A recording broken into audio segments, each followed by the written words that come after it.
분당에 이렇게 나가보면은 먹자골목에 가보면 낮에 가보면은 전부 여자 천재예요. 여자들.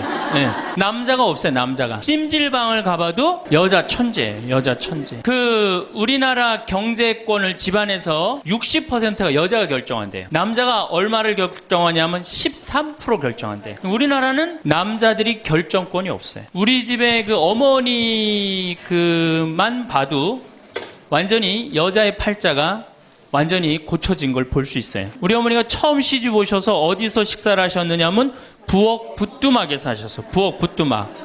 이렇게 여기다가 올려놓고 나물에 밥을 3분에 비벼 드셨대요. 지금도 어머니하고 이렇게 밥을 이렇게 먹으면 어머니가 3분 만에 드세요. 왜 이렇게 빨리 먹느냐 그러니까 시집 6.25 이전에 시집을 와갖고 밥을 빨리 먹어야만이 소 꼴도 먹이고 죽도 쓰고 애들 젖도 먹이고 어디 감히 시아버지하고 남편하고 밥을 먹느냐 이거예요. 근데 제가 어렸을 때 어머니가 어디서 식사를 하셨냐면 방 바닥에서 하셨어요. 방에 상도 많은데 꼭 바닥에서 밥그릇을 갖다 놓고 앉아서 드시더라고요. 저는 왜 밥상에 이렇게 자리도 있는데 꼭 어머니가 저렇게 방 바닥에서 드실까 이런 생각을 했어요. 근데 어머니는 사실은 출세한 거죠. 부엌에서 방으로 들어온 것만 해도 출세한 거예요. 네. 20년 만에 방에 들어와서 식사를 하신 거예요. 근데 제가 신학교에서 방학 때 와보니까 놀라운 일이 벌어지셨어요. 어머니 밥그릇이 밥상 위로 올라왔어요. 아버지하고 마주보고 식사를 하시더라고요. 이걸 뭐라고 그러냐면 맘먹는다고 그럽니다. 이때부터 맘먹기 시작하더라고요. 아버지하고. 목소리가, 어머니 목소리가, 그전에는 어머니 목소리가 커졌던 기억이 안 나는데 밥상 위에 밥그릇이 올라오면서부터 이게 어머니 목소리가 더 커지기 시작했어요. 근데 제가 이제 신부돼갖고 한 달에 한 번 집에를 가는데 이젠 더 놀라운 일이 이제 벌어졌어요. 어떤 일이 벌어졌느냐면 이제 밥을 아버지가 차려 드세요. 어머니가 안 차려주세요. 아버님 하시는 말씀이 엄마 성당 간다고 가방 들고 나가시면은 해 떨어지기 전까지는 안 들어온대요. 여러분들도 지금 오늘 아침에 상 차려놓고 지금 나왔죠? 남편이야 밥을 먹곤 말건 이게 완전히 세상이 바뀐 거죠. 어떻게 감히 남편 밥을 안 차려주고 강원도까지 옵니까? 점심 한 끼인데요. 뭐 이렇게 간이 커졌다니까 여자들이. 자, 그런데 우리 아버님은 한 달에 레지오 4일, 그 다음에 구역 밥모임 4일, 그리고 당신 개모임 한 4일, 12일을 나가서 드세요, 어머니가. 아버님이 12일을 밥을 차려 드시는데 불만을 안 삼으세요. 무슨 생각으로 불만을 안 삼나 했더니 이 늙은 나이에 내가 이 집에서 쫓겨나지 않고 밥 세끼 얻어먹는 것만 해도 감사하다. 여러분들 젊은 사람들의 이혼은 줄어드는데 황혼 이혼은 지금 늘어나고 있어요. 황혼 이혼. 그러니까 늙어서 안 쫓겨나는 게 그것도 여자한테 안 쫓겨나면 감지덕지한 거죠. 그러니까 세월이 50년 만에 완전히 바뀐 거예요. 여러분들 2002년에 판사 임용고 시에 1등부터 10등까지 6명이 여자였어요. 2006년에 판사가 110명이 됐는데 남자가 56명, 여자가 54명. 근데 2007년에 판사가 90명이 임용이 됐는데 남자가 38명, 여자가 52명, 남자가 38명. 그러니까 2배가 많은 거예요. 예, 훨씬 여자가 많은. 이 작년에 외무고시 31명이 합격을 했는데 남자가 10명, 여자가 21. 이 놀라운 통계입니다. 제가 2군 사령부에 가서 강의를 한 적이 있어요. 2군 해군 평택에 있는 장병 한 1000명한테 강의를 했어요. 환경 강의를 하고 끝나고 나왔는데 거기 소령님이 저한테 부대를 구경시켜줘요. 제가 이 군 부대 강의를 많이 들어가는데 꼭 군대 가면 자기 부대를 꼭 구경시켜줘요. 2군 해군 사령부가 서해 교전한 부대예요. 그 배 막 올려져 있고 배도 구경시켜주고. 근데 이제 3,000톤급 구축함을 이렇게 했는데 뭐 포가 얼고 100일이가 뭐 100m고 막 설명을 해주는데 옆에 대위 3명이 딱 걸어가는데 여자 대위가 어깨가 딱 벌어진 키가 1m 70이 넘는데 3,000톤급 구축함은 눈에 안 들어오고 여자만 내가 이렇게 고개가 돌아갔어요. 그랬더니 이 소령님이 저한테 그러더라고요. 신부님 멋있느냐고. 아우 멋있다고. 그랬더니 그 소령님 하시는 말씀이 자기는 쟤네들만 보면 무섭대요. 왜 무서우냐? 이게 쟤네들이 그 있는 부대, 그 중대하고 남자 대위 부대하고 이렇게 축구 시합하면요 꼭 여자 부대 애들이 이긴대요. 중대장. 왜? 이 군대가 얼마나 삭막해요. 그 삭막한 군대에 자기 중대장님이 여자야. 그러니까 이 시합을 하면 그 여자 중대장님을 위해서 목숨을 바쳐서 뛰는 거예요. 그래서 그 소룡 얘기가 이제 곧 여자 장군 나올 거라고. 이제 곧 여자 장군 나올 겁니다, 이제는. 정말 제가 3번에 가서 한번 강의를 한 적이 있어요. 한 7, 8년 전에 고등학교 전교 1등부터 10등까지 9명이 여자예요. 남자 딱 1명이에요. 남자 딱 1명.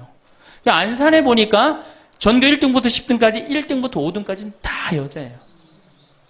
그러니까 요즘 남자애들이 왜 이렇게 시험을 못 보느냐? 컴퓨터 게임 때문에. 그 다음에 음란 사이트 때문에. 그 다음에 개떼처럼 돌아다니는 특성 때문에 남자애들이 여자애들을 따라갈 수가 없대. 혹시 우리 집에 남자만 아들만 난 낳았다 손 들어보세요. 우리 집에 아들만 있다 손 들어보세요. 이 집은 이제 망한 거예요.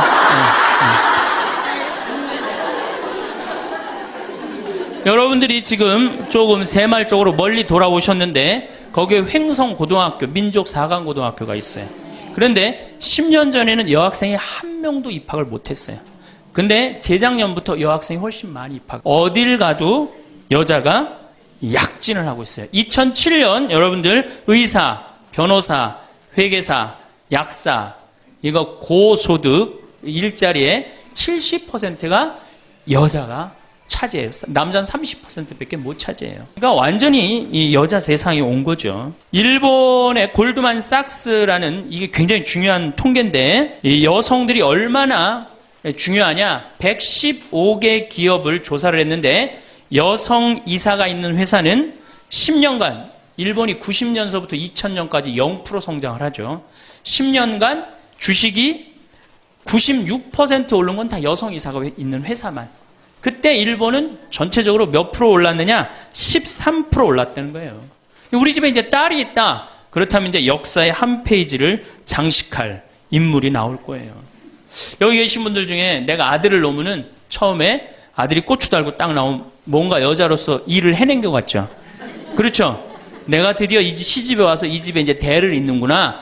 그리고 이놈이 이제 고추를 달고 막 뛰어다니면 그렇게 뿌듯 쳐다만 봐도. 그렇죠? 근데 이제 이놈이 이제 고등학교에 가고 콧수염이 나기 시작하면은 멀어지는 거예요. 사촌이 돼버리는 거예요, 사촌이. 엄마를 봐도 말도 안 하고 씩 자기 방에 들어가고 다정하게 말 건네는 게 없어요. 뭐 어렸을 땐 막 안기기도 했는데 이건 뭐 자기보다 훨씬 큰 놈이 안기지도 않고 이 대학교 가면은 얼굴 보기 힘들어지는 팔촌이 됩니다. 이제 장가를 가면 이제 사돈이 돼버리죠.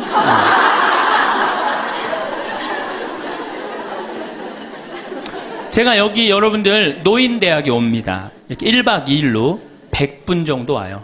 한 100명 정도 노인대학에 오면은 딱 티가 나요. 저 할머니는 아들밖에 없구나.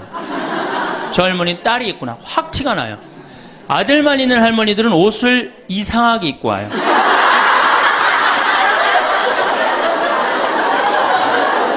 그 몸빼 바지 비슷한 거 입고 와요. 아들만 있는 할머니. 아니 관광버스를 타고 여기까지 오는데 1박 2일을 오는데 멋을 좀 내야 되는데 하여튼 몸빼 바지 비슷한 거 입고 와요. 파마를 해도 어떻게 하고 오느냐? 철모 뒤집어 쓴 거 같이 이렇게 하고 와요. 파마를 하고 와도. 그냥 물어보면 제가 물어봐요. 할머니 아들밖에 없죠? 그러니까 아들밖에 없대. 아니 사둔 아들이 엄마가 철모를 뒤집어 쓰든 몸빼 바지를 입든 관심 없습니다. 근데 딸이 있는 할머니들은 틀려요. 딸이 있는 할머니들은 이 스카프를 하고 와도 색깔이 벌써 뭐 보라색에 벌써 틀려요. 이 파마 웨이브가 틀려요. 딸이 있는 할머니들은. 네, 딸이 있는 할머니들은 파마 웨이브가 틀려요.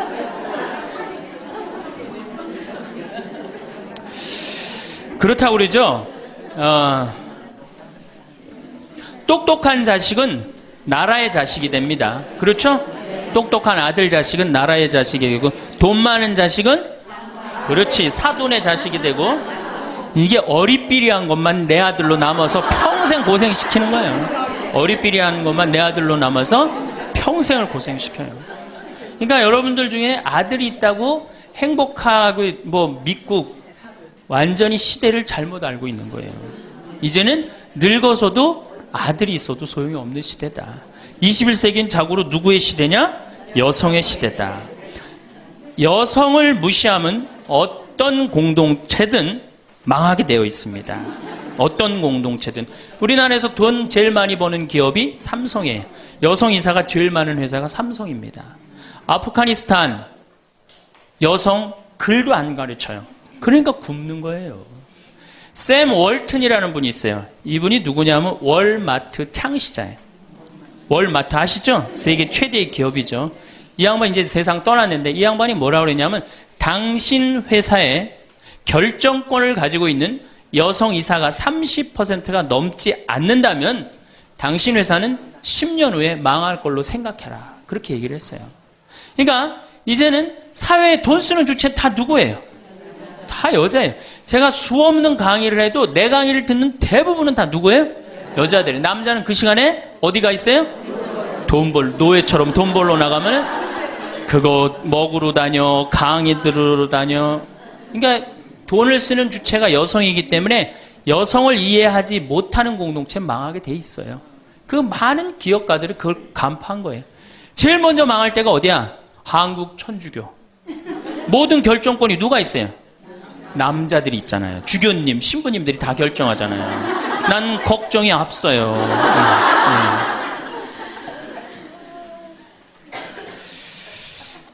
사회는 변해가는데 교회는 이 엄청난 시대의 변화를 이해하지 못하고 있어요. 따라가지 못하는 거죠. 그러니까 성당 나오는 대부분의 정말로 이 신앙생활하는 대부분의 우리 고객은 신앙생활하는 교우들은 누구예요? 여성이란 말이야. 근데 신부들이 뭘 알아요? 여러분이 뭐 때문에 괴로워하는지 알아요? 몰라요. 한 걸음 건너는 거예요.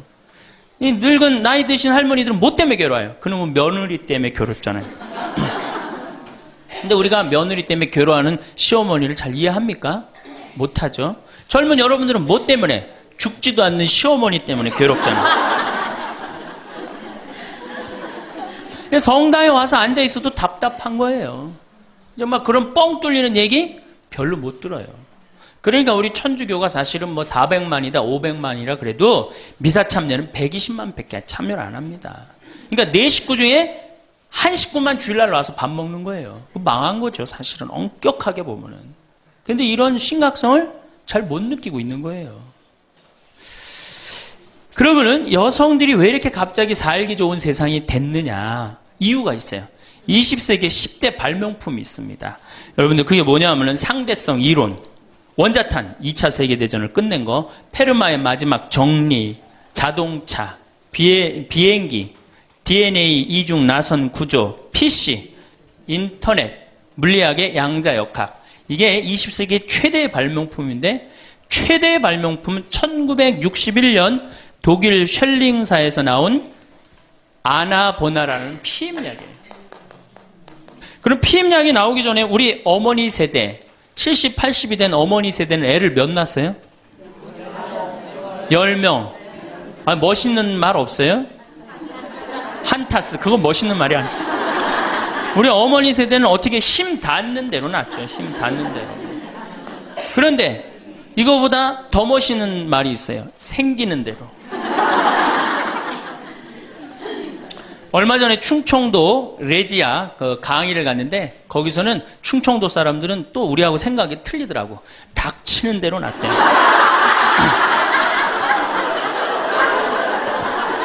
닥치는 대로 낳대. 그러니까 우리 어머니 세대 16에 시집 갑니다. 그렇죠? 16 생식 능력 시작되면 그럼 배가 불러요. 16 시작하고 배가 부르면 17 되면 애가 하나 나와요. 애가 나오면 얼마나 바빠요. 젖 먹여줘야죠. 얼러줘야죠. 논일 나가야죠. 밭일 나가야죠. 우리는 어렸을 때 집에 누에를 키웠어요. 누에 뽕 먹여야죠. 얼마나 바빠요. 그런데 이게 아장아장 걸어다닐만 하면 19 되면 또 어떻게 돼? 또 배불러. 그럼 20 되면 또 하나 나와. 이 둘이 이제 아장아장 기어다니고 정신이 하나도 없죠. 22 되면 또 배불러요. 23 되면 또 나와요. 그러니까 어디 놀러 가고 싶어도 어떻게 하나는 포대기에 싸고 하나는 젖에 매달고 하나는 옆구리에 끼고 어딜 옛날에 여자들이 놀러를 가요. 집 밖 동네 밖 꿈도 못 꿨습니다. 이렇게 몇 가지 애를 놓느냐면 40가지 애를 낳아요. 그러니까 몇 년 동안 애를 놓느냐면 25년 동안 애를 놓는 거예요. 25년 동안. 여러분들, 이게 사람이에요? 25년 동안 애를 놓으면? 이거는 애를 놓는 게 아니라 새끼 놓고 새끼 키우고 새끼 놓고 새끼 키우고 새끼 놓고 새끼 키우는 거예요. 그러니까 40에 내가 애를 놓으면은 그 애는 내 첫 장남의 애하고 같이 자랍니다. 그러니까 옛날에 할머니들은, 요즘 젊은이들은 다 우리 아가야 그러잖아요. 근데 옛날에 할머니는 다 뭐라 그래요? 아이고 우리 새끼들 그러잖아요. 막내는 새끼로 안 보이죠. 강아지로 보입니다. 강아지. 아이고 우리 강아지. 그러니까 25년 동안 저렇게 새끼 놓고 새끼 키운 여자 머릿속에 든 게 있느냐? 머릿속에 든 게 있을 수가 없어요. 그렇게 바쁜데 무슨 생각할 시간이 어디 있어요. 그래서 머릿속에 든 거 없는 여자가 집안일 챙겨나면 그 집 망한다. 그래서 암탉 꼬꼬댁 하우스 폭삭 그랬어요. 옛날에는. 그런데 이 피임약이 나오고부터 애가 줄어들기 시작합니다. 4명으로, 3명으로, 2명으로, 이젠 1.05명으로 줄어들었어요. 여자가 애 놓는 시간이 1년으로 줄어들었어요. 1년으로. 여자한테 몇 년의 시간이, 자유시간이 주어져요? 24년의 자유시간이 주어진 거예요. 자, 24년 동안 여자들이 사법고시 보고, 행정고시 보고, 외무고시 보고, 육사 가고, 해사 가고, 공군사관학교 가고, 경찰대학 뭐 1, 2, 3등 수석 졸업, 육사, 해사, 수석 졸업, 이건 다 이제 옛날 얘기에 다 휩습니다. 그러니까 여러분들 가정에 우리 집에 아들만 있다. 이 집은 뭐예요? 망한 거예요. 그래서 내가 딸을 둘 놓으면 뭐? 금메달. 그렇죠? 아들 하나 딸 하나 놓으면 은메달. 아들만 둘 놓으면 목메달. 그래, 목메달. 동메달이 아니에요. 목메달이에요. 목메달은.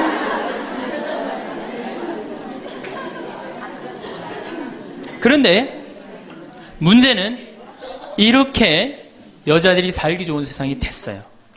이렇게 살기 좋은 세상이 됐는데 참 불행하게도 대한민국에서는 여자들이 이 사회를 주도해 나가는 주도 세력이 못 됩니다.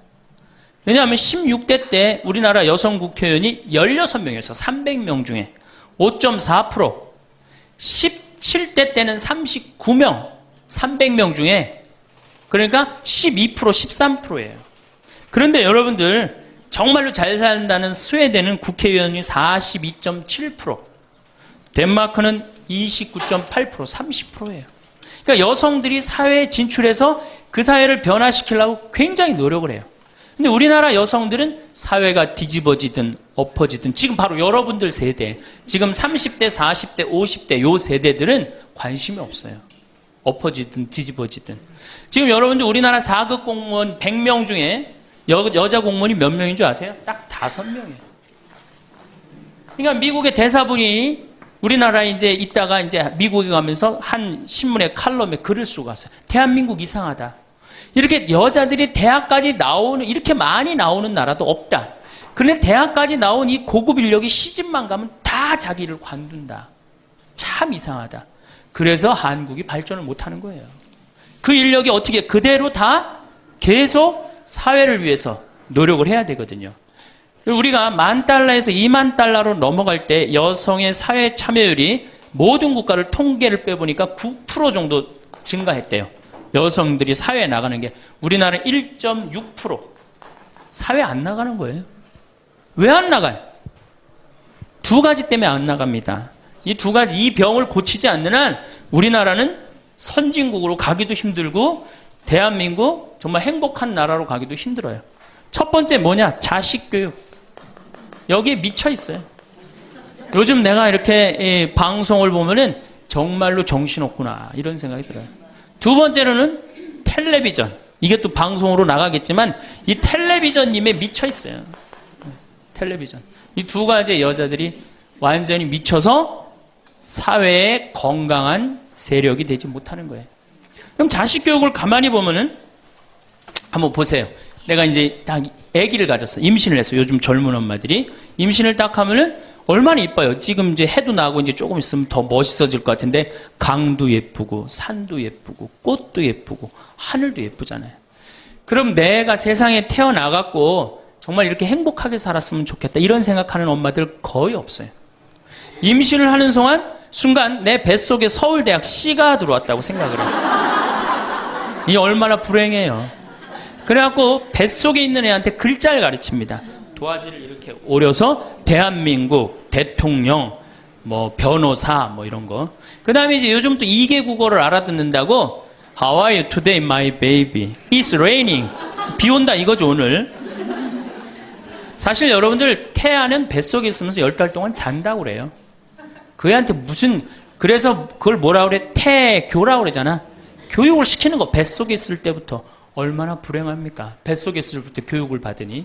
그러니까 엄마의 태를 열고 세상에 나왔어. 그래갖고 3번에 이제 아파트촌이죠.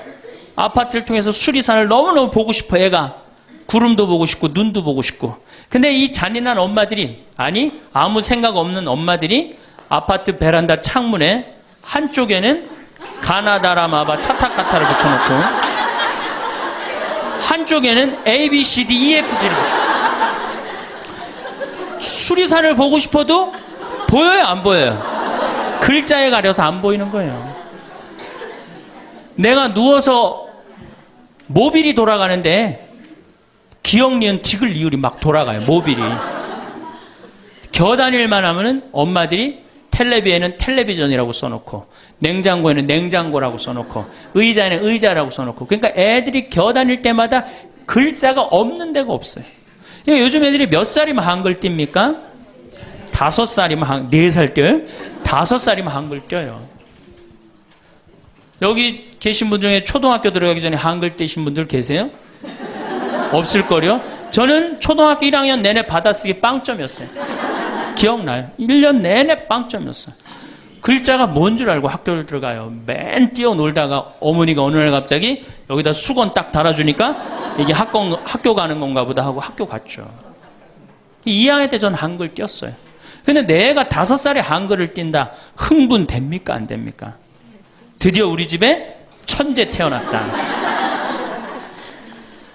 저한테 데리고 옵니다. 신부님 우리 애가 천재인가 봐요. 왜요? 텔레비에 나오는 글자 모르는 글자가 없어요. 5살밖에 안 됐는데 축복기도 좀 해주세요. 안수기도 해달라는 거죠. 그럼 내가 걔 머리에 손을 얹고 뭐라고 그러냐? 이제 네 인생은 쫑났다.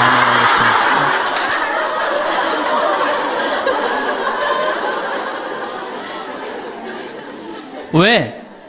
삐아제나 썸머힐이나 몬테소리 같은 유아 교육 이론을 가만히 읽어보면요.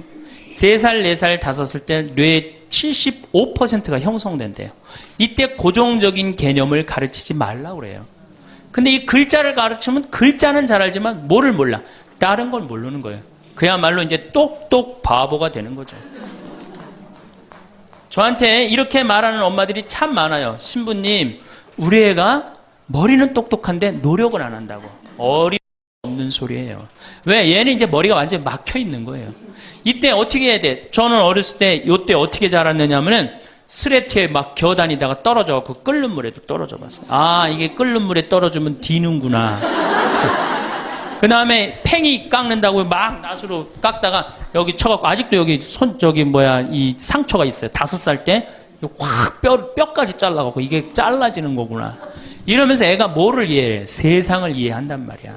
세상 돌아가는 이치를 깨닫는단 말이에요. 그때 돌아가면서. 근데 책상 앞에서 글자만 배운 애는 다른 경험이 전혀 없는 거예요. 그래서 나는 초등학교 때 이렇게 성당에 이렇게 오는 엄마들, 내가 이제 다음 주에도 이제 유치원에 가서 강의를 하는데 엄마들이 그렇게 하는 엄마들이 참 많아. 너 바보야? 왜 이거하고 연결할 줄을 몰라? 이렇게 이해가 안 돼? 그렇게 막 화내는 엄마들 되게 많아요. 여러분들도 자식들 키우면서 이렇게 화낸 자식 있어요, 없어요? 분명히 있는 애는 이제 걔는 똑똑 바보예요. 왜냐하면 하나만 알고 다른 걸 모르는 거예요.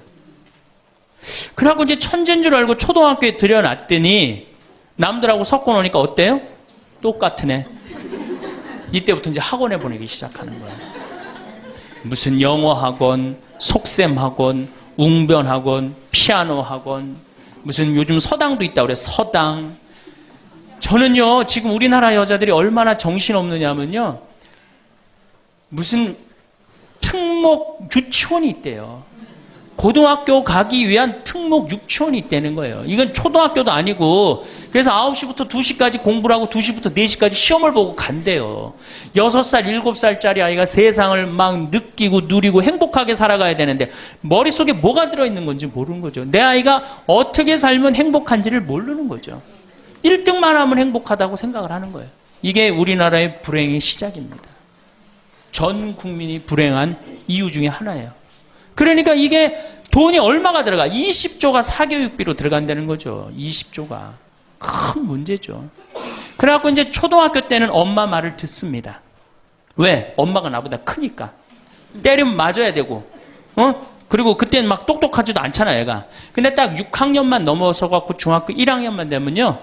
갑자기 엄마보다 애가 커져요. 딸은 그래도 괜찮아. 아들놈이 이렇게 커지면요. 확 커집니다. 그래갖고 이제 학원을 땡땡이를 깠어, 애가. 너 이놈의 새끼 왜 학원 땡땡이 까고 그래? 너 공부 빨리 해야지. 좋은 대학 가서 너 출세하고 행복하지. 뭐가 좋은 대학 가는 게 행복해. 그래갖고 딱 때리려고 그러면 말 안 들으면 때리려고 그러죠. 여러분들 그러죠? 그러면 이제 아들이 딱 엄마 손을 딱 잡고 내려다보면서 중요한 게 있어요. 흰 눈동자 95%, 까만 눈동자 5%를 확 뒤집으면서 엄마를 밀쳐내면서 뭐라 그러냐면은 이거 왜 때리냐고 말로 하자고. 여러분들 중고등학교 자식한테 맞는 부모가 14%예요. 이 지금 웃으면서 우리가 얘기를 해서 그렇지 실질적으로 심각한 가정 너무나 많습니다. 실질적으로. 왜? 엄마가 어디 있어 우리 애들한테 관리자만 있지. 얼마 전에 반포 성당에서 교육을 받으러 오셨어요. 강의 끝나고 반포 자매님 한 분이 저하고 얘기를 할 기회가 있어서 신부님 제가 중국집을 합니다. 그래도 반포에서 합니다. 꽤 잘 되는 음식점입니다. 제가 중국 음식점에 엄마들이 점심 때 갖고 탕수육 하나 시켜갖고 애 스케줄 관리해 준다는 거야. 아니 그거 시켜놓고 학원 어디 가고 몇 시에 뭐 가고 야 애가 행복할 것 같아요? 어림도 없는 소리예요. 그러니까 얘네들이 무슨 병에 걸리냐면 번아웃 병에 걸려요. 하느님이 인간으로 태어났으면 10살 때 쓸 거 20살 때, 30살 때, 40살 때, 50살 때 쓸 에너지를 줬는데 이거를 유치원부터 초등학교 때까지 다 태워 없앤 거예요. 그러니까 중학교만 올라가면 애가 에너지가 하나도 없어. 텅 비었어. 그래갖고 무슨 병에 걸리냐면 귀찮아 병에 걸려. 뭐 좀 하자 그러면 뭐라 그래? 엄마 귀찮아. 좀 나 좀? 나도. 아무것도 하기 싫은 거예요. 그렇게 시달렸으니 아니 초등학교 때는 4시간 8살짜리가 4시간 공부하면 많이 한 거 아니에요? 공부? 근데 요즘 애들이 어떻게 해요? 밤 10시까지 학원을 다녀요. 그래서 한 애가 자살을 했잖아요. 근데 유서를 써놨는데 뭐라고 써놓고 아버지는 8시에 들어오는데 왜 내가 10시에 들어와야 되느냐. 4학년 애가 초등학교. 이렇게 인생이 힘든 거라면 죽겠다. 그리고 뛰어내려서 죽었어요. 이거 누가 만드는 거예요? 여러분들이 만드는 거예요. 여러분들이 도대체 인생을 어떻게 살면 행복하고 우리가 내 아이에 맞게 살아가야 되는데 내 아이가 공부만 못하면 뭐라 그래? 너 커서 뭐가 될래? 어? 근데 유태인들은요 공부를 못해도 애 기를 안 죽인대요. 우리는 공부 못하면 애 기 죽여 인간성 나빠 불효자의 천하의 몹쓸 놈이야 꼴뚱하면은. 근데 유태인들은요 꼴등을 하면은요 부모가 애 기를 절대 안 죽인다. 꼴등하는 것도 서러운데 집에서 기까지 죽이면 애는 어디로 가라고. 그러니까 너 꼴등해도 괜찮아. 커서 돈만 많이 벌어. 지금 반에서 1, 2등 하는 애들 다 나중에 비서로 쓰고 회계사로 쓰면 돼. 걔네들 지금 열심히 공부하는 이유가 다 너를 위해서 공부하는 거야. 완전히 애 기를 살려주는 거예요. 그러니까 스티븐 스필버그가 나오는 거예요. 여러분들 스티븐 스필버그가 고등학교 2학년 때 학교 적응을 못해서 학교를 관둡니다. 그리고 지지나 반에 편성돼요. 지지나 반에. 그런데 엄마가 어떻게 했느냐? 우리 아들은 영화를 좋아하니까 우리 아들은 상상력이 좋으니까 훌륭할 거야. 끊임없이 아이의 길을 살려줘요. 이 사람이 어떻게 됐어요? 세계 최고의 감독이 된 거예요. 그 상상력 하나만 가지고 엄마가 만약에 공부 꼴 지지나반 이 지지나반에 들어간 이 지질이 복도 없는 건 내가 팔자도 없지 이랬다면 스티븐 스필버그가 나오지 않았을 거예요. 근데 우리나라는 꼴등하면 인간성 나쁘고 불효자고 부모님 마음 이해 못하고 사실은 꼴등하는 애들이요. 여러분들 성격 좋은 애들이 꼴등하는 거예요. 이 유한 애들이 꼴 독한 놈들이 1등 하는 거예요. 여러분들 자식들 중에 1등 하는 애들이 있으면 독한 애들이에요. 그거 좋아할 거 하나도 없어요. 자, 이제 우리가 자녀들, 이제 엄마들이 무슨 생각을 하냐면 내가 내 아이를 정말로 행복하게 키운다는 생각, 아니면 차라리 신앙으로도 키워야 되는데 이게 대학에 미쳐있기 때문에 중학교 3학년, 고등학교 3학년 때 미사를 안 나가면은 은근히 눈을 감아줘요. 은근히 눈을 감아줘요. 이땐 막 강하게 얘기를 안 합니다. 근데 사실 이게 이제 우리가 정말로 잘못 키우는 거죠. 자식을 완전히 잘못 키우는 거예요. 우리가 우리 자식들을 질서를 알게 키우든가, 아니면 예의를 알게 키우든가, 아니면 사랑을 알게 키우든가, 봉사를 알게 키워야 되는데 너 편안하고 너 1등만 하면 최고야. 네가 1등만 하면 모든 게 다 용서돼. 그런 거예요. 우리가 얼마나 자식을 잘못 키우느냐 하면, 제가 이제 20년 전이에요. 신학교 졸업하고 내 동창 신학생하고 제주도 여행을 가기로 했어요. 근데 내가 이제 혼자 이제 돈이 없어갖고 이제 나하고 같이 가서 부산에 가서 비행기를 탔어요. 24년 만에 처음으로 비행기를 탄 거예요. 참 굉장히 설레고 막 기대되더라고. 그래서 창가에 앉으면 막 밑에 내려다 보이는 거 막 꽃피는 팔도강산의 마지막 해가 그 장면이었어요. 비행기 타고 막 아래 내려다 보는 거. 그래서 나도 그걸 꿈꾸면서 나 비행기를 탔어요. 근데 마침 주님께서 날 도와주셔갖고 제가 창가에 딱 앉았어요. 그 내 옆에 내 신학생이 옆에 앉고. 그래갖고 폼을 있는 대로 바깥에 내다보고 막 난리를 치는데, 저쪽에서 이제 젊은 엄마가 한 5살짜리 아이의 손을 잡고 또박또박 걸었는데 왠지 불안하더라고요. 그러더니 아니나 달라 바로 내 옆자리, 내 좌석 옆자리에 딱 앉는 거예요. 근데 이 5살짜리 놈이 엄마한테 졸리기 시작하는 거예요. 엄마, 나 창가에 앉고 싶다는 거예요. 그런데 이 엄마가 안 돼. 여긴 네 자리고 저긴 저 형 자리이기 때문에 너는 여기 앉아서 가야 돼. 이렇게 말하면 얼마나 좋겠어요. 내 쪽 확 돌아서더니, 학생, 우리 아들이 처음 비행기를 타는데 창가에 앉고 싶으니까 자리 좀 양보해 달라는 거예요. 여러분들 5년 만에 처음 탄 놈이랑 24년 만에 처음 탄 놈이랑 어느 놈이 더 애절할 것 같아요? 이건 24년 만에 탄 놈이 훨씬 애절해요. 그런데 제가 나도 처음 탔기 때문에 자리를 못 양보하겠다 이렇게 말할 수가 없더라고. 그래서 제가 자리를 양보했어요. 근데 이놈이 비행기가 뜨자마자부터 자는 거예요.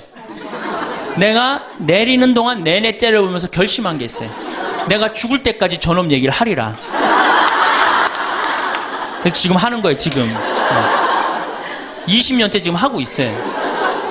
근데 내가 이제 배를 타고 목포로 와서 이제 기차를 타고 올라오는데, 목포에서 조금 광주쯤 지났을 거예요. 어떤 아이가 초등학교 한 4학년쯤 되는 애가 막 땀을 막 삐질삐질 흘리면서 배를 움켜쥐더라고요. 너 왜 그러냐니까 배가 너무 아프대. 나는 이제 좌석이 있고 그 안에 서서 있는데, 비행기 자리도 내준 놈이 기차 자리 하나 못 내주겠어요? 너 여기 와서 앉아라.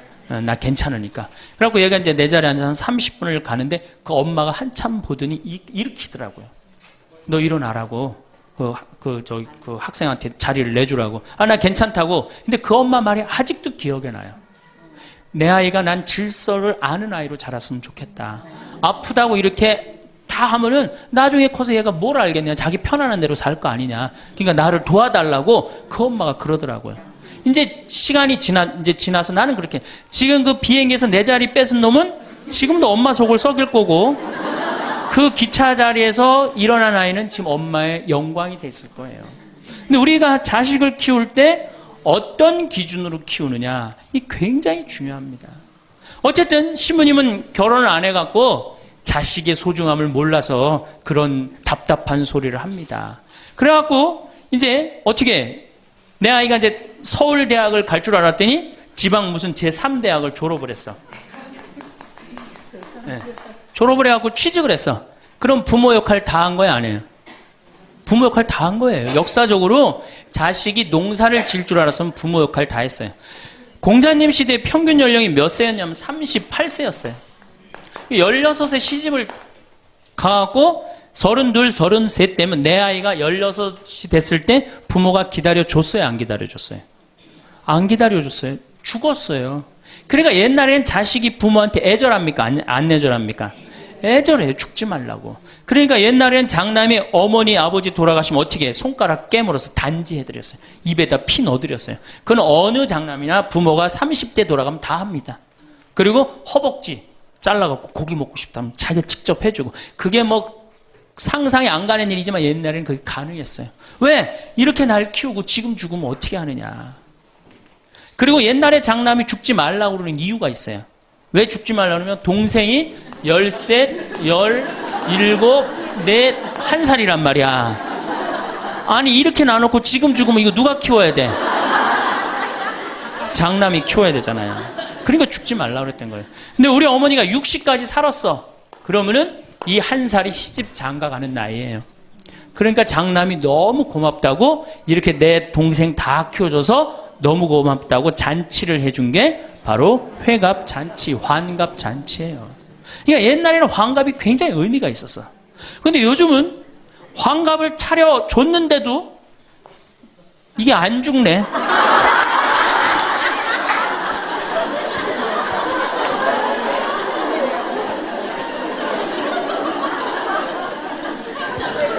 그 노노 2인 4편에 뭐라고 그러냐면 너희는 부모의 나이를 꼭 기억해둬라. 부모를 모실 날이 얼마 남지 않은 것을 생각하고 그 다음에 부모가 살 날이 얼마 남지 않은 것을 생각하고 부모의 나이를 꼭 기억하라고 했어요. 나는 그걸 읽고 우리 어머니가 얼마 살 날이 얼마 남지 않았구나 그런 생각을 하고 매년 나이를 기억해뒀어요. 근데 이제는 포기했어요. 헷갈려요. 몇 살을 사시는지. 그리고 어머니가 60대 뭐라고 그러셨느냐면은 에휴 늙으면 죽어야 돼. 늙으면 죽어야 돼. 그래서 그때 굉장히 내가 그 논어를 막 한참 읽을 때라 정말로 내가 부모한테 잘해야 되겠구나. 본수원 갈비집에 가고 갈비 한 번 더 사드리고 전화 한 번 더 드리고 했어요. 근데 이제 요즘은 이제 그 얘기 들으면 막 화가 나요. 그 얘기 한 지 벌써 16년이 지났어요. 죽을 기미가 안 보여요. 그래서 제가 2년 전에 어머니한테 가서 그랬어요. 어머니 자식들 앞에서 이제 늙으면 죽는다는 소리 하지 말아라. 자식들 사기치는 것도 아니고 이게 뭐냐. 그런데 설날 집에를 갔는데 어머니가 이게 자식들이 거실에 꽉 찼는데 무슨 속상한 얘기를 하는데 늙으면 죽 그러다 저하고 눈이 딱 마주쳤어요. 늙으면 죽 그러시다 마시더라고요. 이제 늙어도 안 죽어요. 여러분들 평균 연령이 지금 83세입니다. 그러니까 대부분이 90까지 살아요. 재수 없으면 100살까지 살아요. 여러분들은 몇 년을 사냐면 120년을 삽니다. 그럼 몇 년 남은 거예요? 여러분들 자식들한테 공부 못하는 자식한테 너 늙어 커서 뭐가 될래? 이거 말하는 정신이 있으면은 난 늙어서 뭐가 될까? 이거 먼저 걱정하셔야 돼요. 여러분들 앞으로도 50년, 60년 남아있어요. 근데 이렇게 오래 살 줄 모르고 있는 돈 없는 돈 누구한테 다 쏟아붓어? 자식한테 다 쏟아붓어. 있는 돈 없는 돈. 그리고 맨 손가락 빨면서 50년을 산다. 이건 축복이 아니라 저주예요. 저주. 정말로 생각 잘 하셔야 돼요. 우리나라 여성들 지금 자식한테 지금 학원비 1년에 20조 쏟아 넣을 일이 아니에요. 늙어서 죽지 않으면 결국은 누구하고 힘들어져요? 자식하고 힘들어질 거 아니야. 돈은 한 푼 없지. 자식은 그래도 공부시켰다고 쳐다는 보는데 죽지도 않고 계속 그것도 1, 2년도 아니고 40년, 50년 이렇게 보고 있으면 어때요, 여러분들? 이 생각하면 딱 쉬워요. 여러분들 주위에 40살 먹은 아들이 장가도 안 가고 빈둥빈둥 엄마 주위에서 이렇게 붙어서 살아. 40살 된 딸이 시집도 안 가고 엄마 아빠 옆에서 붙어서 살아. 그 딸 이뻐요? 미워요? 밉죠? 반대로 뒤집어서 생각해 봅시다. 우리 엄마가 90이 됐는데 죽지도 않고 빈둥빈둥 나한테 매달려서 살아. 그럼 그 자식 이쁠 것 같아요? 부모가 이쁠 것 같아요? 안 이쁠 것 같아요? 미워요. 이건 어쩔 수 없어요. 특히 아들이 모시는 게 아니잖아요. 며느리한테 얹혀 살면 더 힘든 거예요. 이 우리 현실의 현실. 계산상 안 맞아. 계산상 20년 키웠으면 20년어치만 받아 먹어야 될 거 아니야. 안 그래요? 20년 키웠으면 20년어치만 받아 먹으면 되잖아. 근데 이건 20년 키우고 지금 50년, 뭐 60년 이렇게 받아 먹게 생겼어요. 내가 고등학교 3학년 때까지 어머니 아버지가 저를 키워줬어요. 고등학교 3학년 때까지 참 고맙더라고요. 신부가 돼서 그런 생각이 했어요.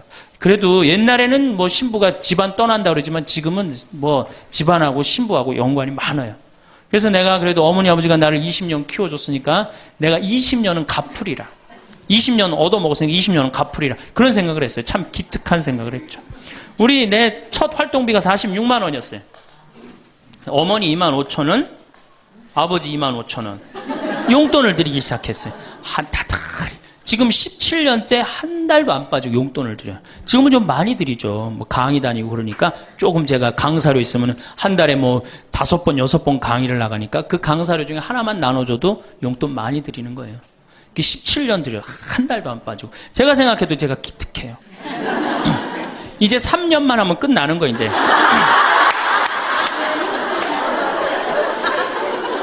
3년만 하면 끝나는데 집에 가보면은요 3년으로 끝날 것 같지가 않아요. 아버지가 막 지리산 꼭대기까지 뛰어 올라갔다가 뛰어내려요. 이 심각한 문제입니다. 네. 그러니까 아버님이 이렇게 지금 이제 78이신데 우리 큰형님 형님으로 동네에서는 알고 있어요. 근데 여러분도 한번 생각을 해보세요. 내가 돈 없이 정말로 50년을 자식한테 얹혀서 산다. 그럼 어느 자식이 그 부모한테 효도를 끝까지 할 수 있겠느냐. 이거 불가능한 거예요. 여러분들 지금 내가 자식 잘 키우면 호강할 거라고 생각하죠? 어린 반푼어치도 없는 소리예요. 잘 키워놓은 자식은 나라의 자식 됩니다. 돈 많은 자식은 얼굴 구경하기 힘들어요. 예. 돈 있어갖고 이민을 가면 자식하고 어떤 관계 된다고 그래요? 요즘 그 유명하죠? 해외 동포 된대잖아요. 아들하고 나하고 해외 동포 된다고 그러잖아요. 근데 이제 여러분들만 이제 안 죽는 게 문제가 아니에요. 우리 신부들도 안 죽네.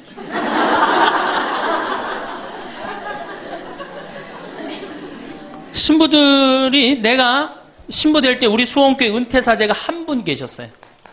한 분 계셨는데 지금 19분 계세요. 19분이 우리가 은퇴기금을 모았는데 벌써 다 쓰셨어요.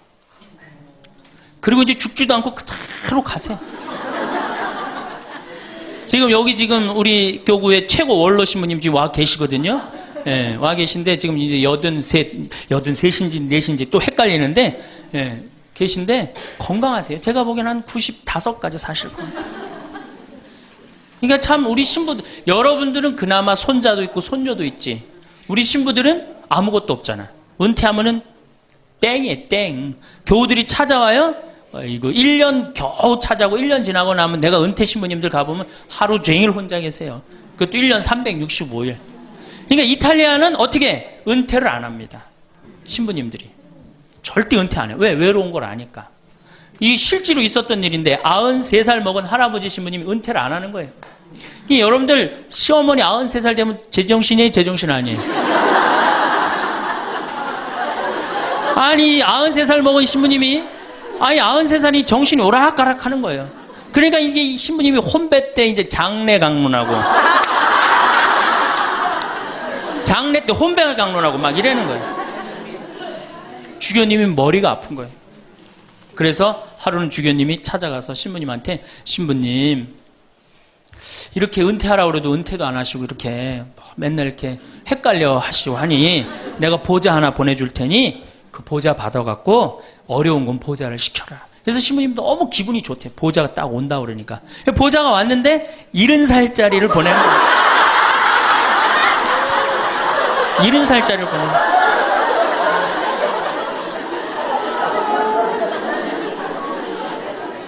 이제 여러분들 인생은요 60부터라는 거 옛날에 많이 들었죠? 실질적으로 인생은 60부터예요. 우리 이런 노래 알죠? 노세 노세 젊어 노세 늙어지면 못 노나니, 이런 노래 있죠. 이게 100년 전에 우리 조선시대의 평균 연령이 46세였어요. 이때는 늙어서 놀 수가 없었어. 왜? 젊어서 다 죽었으니까. 근데 이 노래 이제 완전히 고쳐야 돼. 노세 노세 늙어 노세. 늙어지면 안 죽나니. 이제 안 죽어요. 이제 안 죽어요. 이제 제가 다음 시간에는 그럼 노년에 대한 이해에 대한 말씀을 드릴 겁니다. 왜 우리가 노년을 잘 이해해야 되느냐? 이게 우리 사회에 아주 중요한 문제이기 때문이에요. 아주 중요한 문제예요. 그리고 자식교육, 아까 자식교육하고 텔레비전, 이 텔레비전님을 우리가 없애야만이 우리가 행복한 삶을 살 수 있어요. 여러분, 황창현 신부님 말씀 어떠셨나요?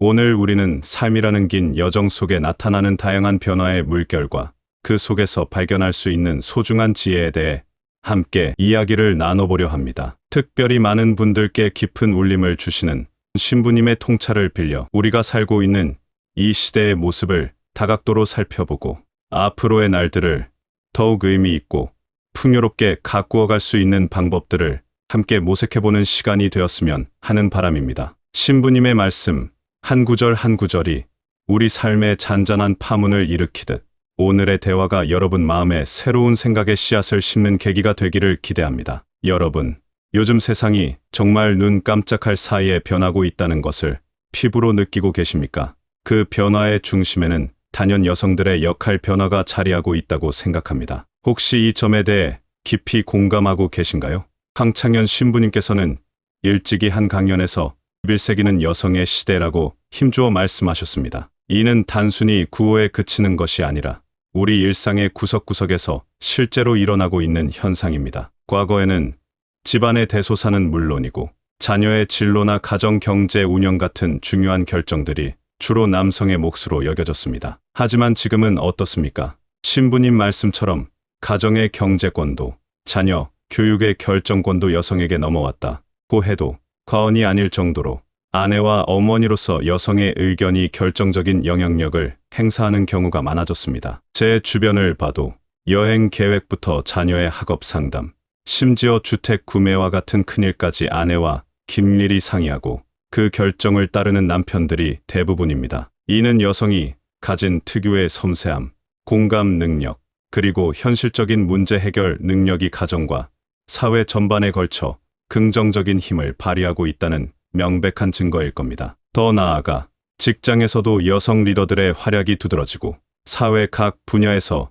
여성 특유의 부드러운 카리스마가 새로운 변화를 이끌고 있는 것을 우리는 목도하고 있습니다. 이러한 여성 지위의 향상이 하루아침에 갑작스럽게 이루어진 것은 결코 아닐 겁니다. 여러분의 어머니 그리고 할머니 세대의 삶을 한번 떠올려 보시면 어떠셨습니까? 신부님께서도 언급하셨듯이 과거 우리 여성들은 수많은 자녀를 낳아 기르고 새벽부터 밤늦게까지 이어지는 고된 가사 노동을 묵묵히 감내하며 오직 가족을 위해 헌신하는 삶을 당연하게 받아들여야 했습니다. 교육의 기회는 턱없이 부족했고 사회 활동은 꿈조차 꾸기 어려웠던 시절이었습니다. 제 어머니만 해도 배움에 대한 열망이 누구보다 강하셨지만 남동생들의 학업을 위해 자신의 꿈을 접어야 했던 이야기를 종종 들려주시곤 했습니다. 하지만 시대가 변하면서 특히 신부님께서 여성들이 아이를 적게 낳게 되면서부터 자신에게 투자할 시간이 생겼고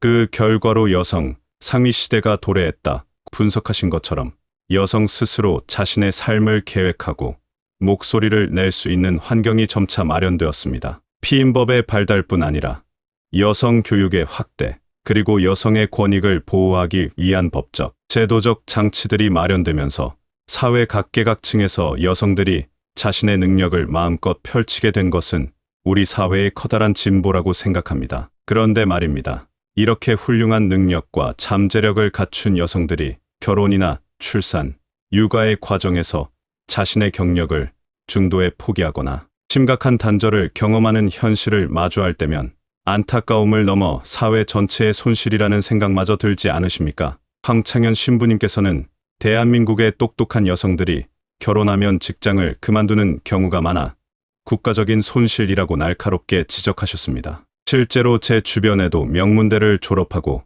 유능함을 인정받던 여성이 출산 후 직장으로 복귀하지 못하거나 복귀하더라도 이전만큼의 역량을 발휘하기 어려운 환경에 놓이는 경우를 적잖이 보았습니다. 물론 한 생명을 잉태하고 기르는 육아의 가치는 그 무엇과도 비교할 수 없을 만큼 숭고하고 중요합니다. 하지만 여성이 자신의 정체성과 사회적 성장을 포기하지 않으면서도 육아의 기쁨을 누릴 수 있도록 우리 사회 전체의 인식 변화와 더불어 실질적인 지원 시스템, 예를 들어 믿고 맡길 수 있는 공공보육시설의 확충이나 유연한 근무 환경 조성 등이 절실히 필요하다고 생각합니다. 이는 어쩌면 신부님께서 언급하신 자녀, 교육에 대한 과도한 사회적 부담감과도 깊이 연결되어 있는 문제일지도 모릅니다. 자녀 교육 이야기가 나온 김에 좀 더 깊이 들어가 볼까요? 여러분, 요즘 우리 아이들, 심지어 손주들을 보면 너무 이른 나이부터 숨막히는 경쟁에 내몰리고 있는 것은 아닌지 안쓰러운 마음이 들 때가 있으시지 않습니까? 황창현 신부님께서는 강연마다 아이들은 놀면서 커야 한다. 자연만큼 위대한 스승은 없다. 고 목소리 높여 강조하셨습니다. 저 역시 이 말씀에 전적으로 동감합니다. 너무 어린 시절부터 영어 유치원에 각종 예체능 학원에 심지어 코딩 교육까지 시키며 아이들을 다그치는 것이 과연 아이들의 진정한 행복과 성장에 도움이 될까요? 오히려 신부님의 우려처럼 아이들 고유의 창의력과 반짝이는 호기심을 질식시키고 스스로 생각하고 탐구할 기회를 빼앗는 것은 아닐지 깊이 성찰해 보아야 합니다. 과거 우리 어린 시절에는 비록 물질적으로는 풍족하지 못했을지라도 동네 공터나 뒷산에서 해질녘까지 뛰어놀며 자연스럽게 세상을 배우고 친구들과 부대끼며 사회성을 길렀습니다. 그때는 정해진 답을 찾는 것보다 스스로 질문을 던지고 상상의 나래를 펴는 것이 더 중요했습니다. 자연을 통해 배우고 친구들과 어울리며 사회성을 기르는 시간이 절대적으로 필요하다는 신부님의 간곡한 당부에 우리 모두 귀 기울여야 할 때입니다. 그렇다면 다음 세대인 우리 아이들과 손주들에게 정말로 물려주어야 할 소중한 유산은 무엇일까요? 단순히 높은 학업 성취도나 명문대, 졸업장 같은 가시적인 성과가 전부일까요? 황창현 신부님께서는 지식 교육에 앞서 인성 교육이 바로 서야 한다고 늘 강조하시면서 구체적으로 질서, 예절, 사랑, 봉사와 같은 핵심 가치를 몸소 가르치고 실천하는 것이 무엇보다 중요하다고 역설하셨습니다. 저 또한 좋은 성적을 받고 사회적으로 성공하는 것도 물론 중요하지만 그보다 먼저 다른 사람과 더불어 살아가는 따뜻한 마음과 지혜, 그리고 공동체를 생각하는 책임감을 길러주는 것이야말로 우리 아이들을 진정으로 행복한 사람, 존경받는 시민으로 키우는 길이라고 굳게 믿습니다. 신부님께서 밥상머리 교육이 중요하다. 함께 식사하며 대화하고 예절을 가르쳐야 한다. 고 하신 것처럼 바쁜 일상 속에서도 가족이 함께 모여 앉아 서로의 이야기를 경청하고 어른을 공경하며 약자를 돕고 자신의 행동에 책임을 지는 태도를 자연스럽게 체득하도록 이끄는 것. 이것이 우리 사회를 더욱 건강하고 따뜻하게 만드는 밑거름이 될 것입니다. 예를 들어 식사 자리에서 스마트폰을 내려놓고 서로의 눈을 맞추며 대화하는 작은 습관부터 시작해 볼 수 있습니다. 이제 화제를 돌려 바로 우리 인생의 황금기를 지나 원숙기에 접어든 여러분의 이야기로 넘어가 볼까요?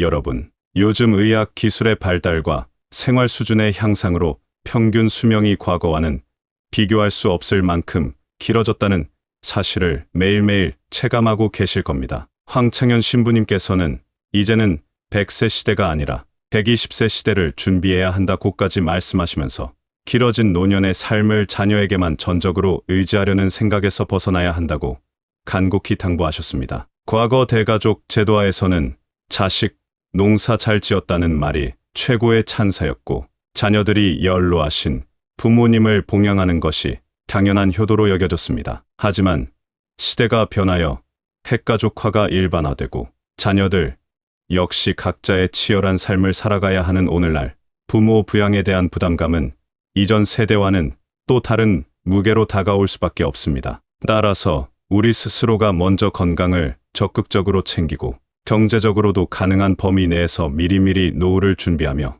무엇보다 중요한 것은 매일매일을 즐겁고 의미 있게 살아갈 수 있는 자신만의 활동과 관계를 만들어가는 것입니다. 예를 들어 평소 배우고 싶었던 악기를 배우거나 그림 그리기에 도전하거나 혹은 지역 사회의 봉사활동에 참여하며 새로운 사람들과 교류하는 것은 삶에 큰 활력을 불어넣어 줄 수 있습니다. 신부님께서 늙어서 가장 중요한 것은 친구라고 하신 말씀처럼 마음을 터놓고 이야기 나눌 수 있는 좋은 벗들과 꾸준히 교류하며 웃음 넘치는 활기찬 노년을 보내는 것이야말로 진정한 축복일 겁니다. 또한 평생 쌓아온 경험과 지혜를 젊은 세대에게 나누어주는 멘토 역할을 하는 것도 큰 보람을 줄 수 있습니다. 이처럼 세상은 우리가 미처 따라잡기 어려울 정도로 빠르게 변하고 있습니다. 여성의 사회적 역할도, 자녀를 양육하고 교육하는 방식도, 그리고 노년의 삶을 설계하고 영위하는 모습도 과거와는 확연히 달라졌습니다. 황창현 신부님의 깊은 성찰과 따뜻한 조언처럼 이러한 시대적 변화의 큰 흐름을 열린 마음으로 이해하고 지혜롭게 수용하는 것이 우리 모두에게 필요한 자세가 아닐까 합니다. 오늘 우리가 함께 나눈 이 이야기들이 비록 짧은 시간이었지만 여러분 각자의 삶을 더욱 풍요롭고 의미 있게 가꾸어 나가는데 작지만 소중한 밑거름이 되었기를 진심으로 바랍니다. 변화는 때로는 두려움을 동반하지만 그 속에는 분명 새로운 기회와 성장의 가능성이 숨어 있습니다. 우리 함께 그 가능성을 발견하고 키워나갈 수 있기를 소망하며 오늘 이야기를 마무리하겠습니다. 감사합니다.